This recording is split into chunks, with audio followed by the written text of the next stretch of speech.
who've made questionable statements, who have, questionable behaviors. Has politics contributed to their handling with kid gloves? Thank you so much. One of the things we need to be alive to is the fact that you cannot separate politicians from religion, and particularly the church. And I'll take you back to 2007, 2008, when the church or the religious groups were actually divided. And we are all aware of the challenges we faced in 2007, 2008. We've also seen that the current government came into office on the platform of actually the church. So that is where you find a little bit of how we are going to handle this matter, because already you've seen how politicians are coming out, delinking themselves, yet they have actually been part and parcel of some of these religious movements.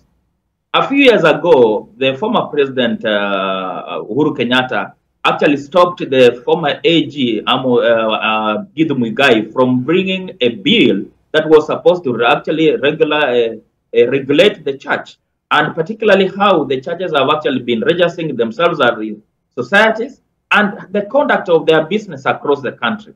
This is something that you find becomes very difficult to handle, and that's why you find every other institution is actually releasing a statement exonerating itself here and there.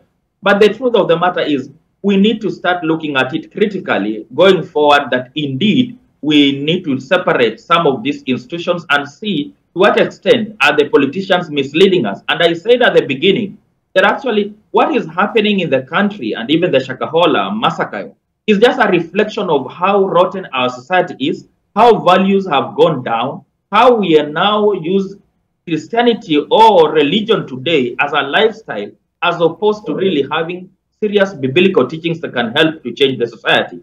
On the flip side of it, we also need to appreciate that politicians are part and parcel of the criminal justice system, are the ones who are coming out to obstruct justice. In scenarios where some of these people have been arrested, we've seen politicians coming out and ensuring that actually these people are actually released.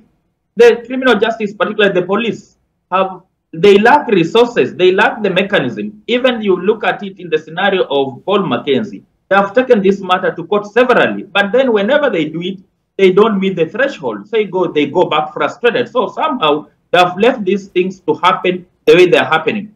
And the reality of the matter today will be, let us not point fingers. Let us take a critical examination of what the institutions are and think about the best way forward, which will take time, so that we actually come up with a review and reconstruct the way forward for this country based on this, what I call religious radicalization by the Christians, not even the Muslims per se.